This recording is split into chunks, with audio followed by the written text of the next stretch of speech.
ये जो longest India का रेलवे प्लेटफॉर्म जनवरी 2023 में इसको इनॉग्रेट किया है इंडिया के पीएम मोदी ने।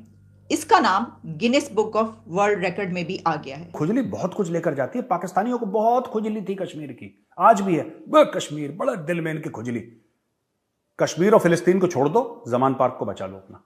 हर रोज हमें कोई ऐसी खबर मिलती है और फिर हम कहते हैं ओह अब हम क्या करें, अब बुराई का कौन सा और तरीका ढूंढे। फिर हम कहते हैं तरक्की कर रहा है, लेकिन देखो वहां पे क्या हो रहा है, ह्यूमन राइट्स की तरफ देखो। ओहो मैम, हमें भी मोदी जी जैसे लीडर चाहिए पाकिस्तान में, ताकि हमारा मुल्क भी जो है वो ग्रो कर सके। तो जहां ये हुआ है वहीं पर पाकिस्तान में मैं ये खबर देख रही थी कि जो दुनिया की एयरलाइंस है, इंटरनेशनल एयरलाइंस, उन्होंने अब ये कहा है कि अब और नहीं चल सकता, क्योंकि बहुत जो बड़ा बैकलॉग जो है वो हो गया है पेमेंट्स का, और यहाँ से जो है वो पैसा नहीं आता। इनकी प्लाट, शादी हाल, केटरिंग का बिजनेस, बस इससे आगे इनकी सोच ही नहीं है। स्कूल बना दो, मतलब इससे आगे नहीं बढ़े ये कौम आगे बढ़ ही नहीं सकती। शमसुल इस्लाम खान साहब। और हथियारों का क्या मामला? इंडिया ने बोला है कि 70,500 करोड़ का 70,584 करोड़ की मिलिट्री हार्डवेयर एक्विजिशन का अप्रूवल दे दिया है। तो पाकिस्तान के लिए जो बाहर की फ्लाइट्स हैं, अमेरिका की और लंदन की, खासतौर पर 2-3 कंट्रीज जो हैं उनकी फ्लाइट्स का जिक्र आया हुआ था, एक खबर थी।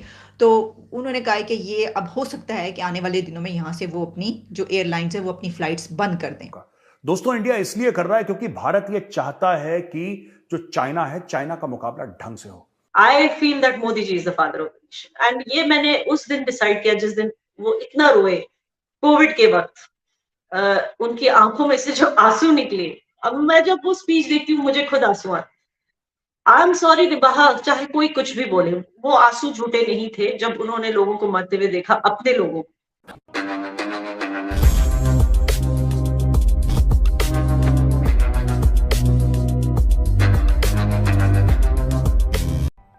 नमस्कार दोस्तों, आप सब जानते हैं भारत किस तरह से अपनी इंफ्रास्ट्रक्चर में बूस्ट लेकर आ रहा है, जहां भारत एक साल में 10,000 किलोमीटर के हाईवे बना रहा है और एयरपोर्ट्स के नंबर भी दुगने हो चुके हैं। और दोस्तों, अब Bharat Guinness book of record में अपना नाम दर्ज कर चुका है दुनिया की सबसे लॉन्गेस्ट रेलवे प्लेटफॉर्म बनाने में। और दोस्तों, इसके साथ साथ अब भारत डिफेंस में भी काफी आगे बढ़ता जा रहा है और दिन पर दिन निवेश कर रहा है, जहां हमारी भारतीय सरकार ने $9.5 बिलियन के वेपन्स ऑर्डर दिए हैं हमारे तीनों डिफेंस फोर्सेस के लिए, जिसमें हेलीकॉप्टर, गन्स, फ्रिजेट्स और अन्य वेपन्स भी होंगे। और दोस्तों, इस डील में काफी सारे चीज भारत में ही बनाए जाएंगे आत्मनिर्भर भारत के तहत। वहीं दूसरी तरफ हमारा पड़ोसी देश पाकिस्तान भारत से कम्पीट कर रहा है, जहां इस बात से खुश हो रहे हैं कि इमरान खान की ट्वीट की रीट्वीट और लाइक्स मोदी जी और बाइडेन से ज्यादा है। जैसे कि इमरान खान कोई पाकिस्तान के लीडर नहीं, एक टिकटॉक बनाने वाले स्टार हो। तो चलिए दोस्तों, इसी पर आगे पाकिस्तानी मीडिया का रिएक्शन देखते हैं। India is adding 10,000 kilometre of highway per year. The length of the road network has increased from 381,000 kilometer in 2014 when Modi was elected to 729,000 kilometer this year. Over the same period, the number of Indian airports has doubled. ये जी the economist से लेकर और आपको international organisations, media outlets पे ये खबर कई जगहों पे मिलेगी। तो हमने कहा ये क्या है, तो हमें पता ये चला कि ये जो लॉन्गेस्ट इंडिया का रेलवे प्लेटफॉर्म जनवरी 2023 में इसको इनॉग्रेट किया है इंडिया के पीएम मोदी ने। इसका नाम Guinness book of world record में भी आ गया है। और गिनेस बुक पे फिर मैं गई, मैंने कहा देखे यहाँ पर क्या है, तो उसमें ये आ रहा है कि उसकी डिटेल्स हैं कि इस वक्त जो the longest railway platform is 1,507 metres and was achieved by South Western Railway, Hubli, India, Karnataka. ये इसके अंदर और भी डिटेल्स हैं कि अब इसको जो है ये दुनिया का सबसे लॉन्गेस्ट रेलवे प्लेटफॉर्म कहा जा रहा है। और ये जो है construction was part of A remodel project of A railway yard, और फिर और कुछ डिटेल्स हैं इसके सामने।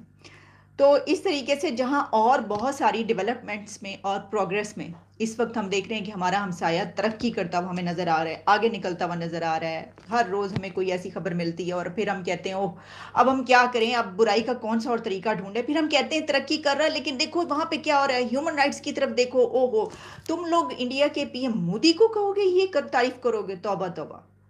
क्योंकि हमें हमारे पास ये नहीं है कि हम कहें कि वो तरक्की कर रहा है तो क्या हुआ।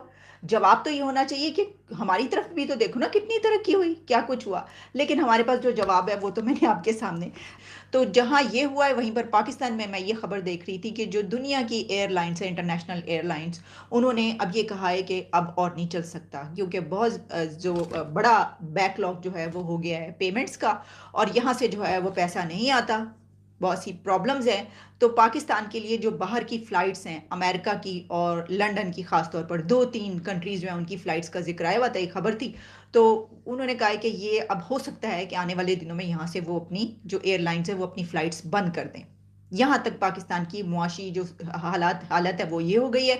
और हमारे जो फाइनेंस मिनिस्टर इसहाक डार हैं वो तो उन्होंने बता ही दिया, उन्होंने गो कि ये नहीं कहा, लेकिन इनडायरेक्टली जो है वो उन्होंने जब बात की है कि जी हमें कैसे कोई रोक सकता है लॉन्ग रेंज मिसाइल जो हैं उनको बनाने से, हमारा जो डिटरेंस है वो हमारी अपनी कैपेबिलिटी सब कुछ हमारा इख्तियार है, हम करेंगे। एग्जैक्टली ऐसे ही होना चाहिए।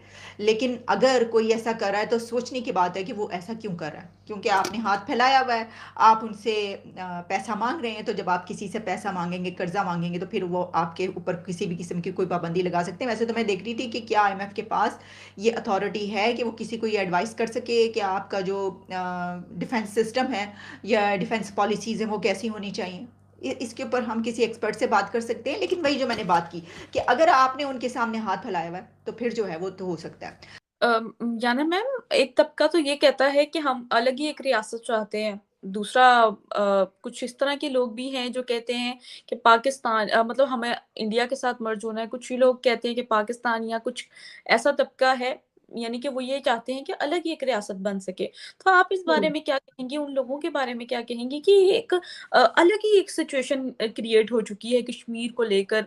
अलग-अलग तबके हैं, अलग-अलग पार्टीज़ हैं, अलग-अलग फ़िरके बन चुके हैं कि इस पार्टी में शामिल होना है, उस पार्टी में, जहाँ पे जिसको ज़्यादा बेनिफिट हो रहा है वो उस पार्टी में शामिल हो रहा है।